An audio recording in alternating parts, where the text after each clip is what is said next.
News live കൊച്ചിയിലേക്ക് സ്വാഗതം. ഈ വാർത്തകൾ നിങ്ങൾക്കായി അവതരിപ്പിക്കുന്നത് Leotech solar solutions powered by mile food stuffs Mookkannoor, Grazia tours and travels near Cochin airport and Cochin Kalabhavan Angamaly franchise. 4 ദിവസം കൂടി ശക്തമായ മഴ തുടർന്നേക്കും. 3 ജില്ലകളിൽ ഇന്ന് മഴ മുന്നറിയിപ്പ്. സംസ്ഥാനത്ത് അടുത്ത 4 ദിവസത്തേക്ക് കൂടി മഴ മുന്നറിയിപ്പ്. ഇന്ന് 3 ജില്ലകളിലാണ് കാലാവസ്ഥാ നിരീക്ഷണ വകുപ്പ് മഴ മുന്നറിയിപ്പ് നൽകിയിട്ടുള്ളത്. കോഴിക്കോട്, കണ്ണൂർ, കാസർഗോഡ് ജില്ലകളിലാണ് ഇന്ന് യെല്ലോ മുന്നറിയിപ്പ് ഉള്ളത്. വിഴിഞ്ഞത്തെ വിദേശ നിക്ഷേപം സർക്കാർ അനുമതി തേടി അദാനി ഗ്രൂപ്പ് കത്ത് നൽകി. വിഴിഞ്ഞത്തെ വിദേശ നിക്ഷേപത്തിന് സർക്കാർ അനുമതി തേടി അദാനി ഗ്രൂപ്പ് കത്ത് നൽകി. ഓഹരി വിൽപ്പനയ്ക്ക് സർക്കാരിന്റെ അനുമതി വേണമെന്നും ഇതുവരെ അദാനി പോർട്സ് സർക്കാരിനെ സമീപിച്ചിട്ടില്ലെന്നും മുഖ്യമന്ത്രി വി ഡി സതീശൻ നിയമസഭയിൽ പറഞ്ഞിരുന്നു. ഇതിന് പിന്നാലെയാണ് അദാനി ഗ്രൂപ്പിന്റെ കത്ത് സർക്കാരിന് ലഭിച്ചത്. കുംഭമേള വൈറൽ താരത്തിന്റെ വിവാഹ വിവാദം. ഭർത്താവിന്റെ മുൻകൂർ ജാമ്യാപേക്ഷ തള്ളി മധ്യപ്രദേശിലെ കോടതി. വൈറൽ കുംഭമേള താരം മൊണാലിസയുടെ ഭർത്താവ് ഹർമാന്റെ മുൻകൂർ ജാമ്യാപേക്ഷ തള്ളി മധ്യപ്രദേശ് കോടതി. പ്രതി അന്വേഷണവുമായി സഹകരിക്കുന്നില്ലെന്ന് കോടതി പറഞ്ഞു. ജാമ്യാപേക്ഷ തള്ളിയതിന് പിന്നാലെ അറസ്റ്റ് തടഞ്ഞുള്ള ഉത്തരവ് നീട്ടണമെന്നാവശ്യപ്പെട്ട് ഹർമാൻ കേരള ഹൈക്കോടതിയെ സമീപിച്ചു. മുട്ടിൽ മരമുറി കേസ് അട്ടിമറിക്കുവാൻ നീക്കം. ഗൂഢാലോചനയിൽ നിന്നും സർക്കാർ പിന്മാറണം.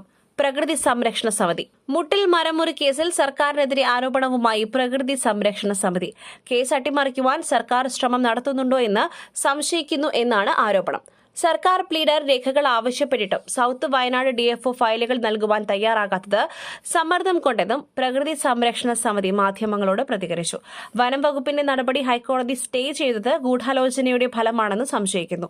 മരങ്ങൾ വനം വകുപ്പിന്റേതല്ലെന്ന് വകുപ്പ് മന്ത്രിയുടെ വിചിത്രവാദം ഗൂഢാലോചനയുടെ ഭാഗമെന്നും പ്രകൃതി സംരക്ഷണ സമിതി പറഞ്ഞു. കശുവണ്ടി ഇറക്കുമതി അഴിമതി കേസ്. INTUC സംസ്ഥാന പ്രസിഡന്റ് ആർ ചന്ദ്രശേഖരനെ പ്രോസിക്യൂട്ട് ചെയ്യുവാൻ സർക്കാർ അനുമതി.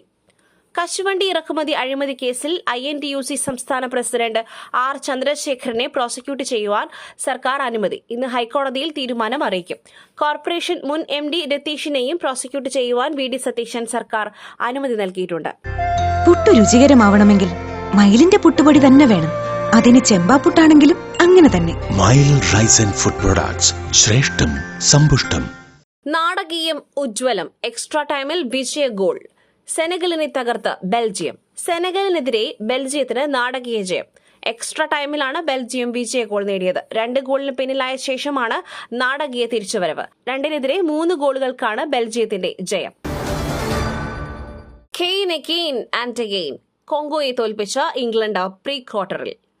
ഫിഫ ലോകകപ്പ് നോക്കൌട്ടിൽ കോങ്കോയെ തോൽപ്പിച്ച ഇംഗ്ലണ്ട് പ്രീ ക്വാർട്ടറിൽ. 1-2 ഗോളിനാണ് ഇംഗ്ലണ്ടിന്റെ ജയം. കളി തുടങ്ങി 7-ാം മിനിറ്റിൽ തന്നെ ഇംഗ്ലണ്ടിനെതിരെ കോങ്കോ ലീഡ് നേടി. ബ്രയാൻ സിപ്പങ്കെ ആയിരുന്നു സ്കോറർ. സിപ്പങ്കയുടെ ആദ്യ ലോകകപ്പ് ഗോളാണിത്. 75-ാം മിനിറ്റ് വരെ ഇംഗ്ലണ്ടിന് തിരിച്ചു പിടിക്കാനായില്ല. 75-ാം മിനിറ്റിൽ ക്യാപ്റ്റൻ ഹാരി കെയ്ൻ ഗോൾ മടക്കി.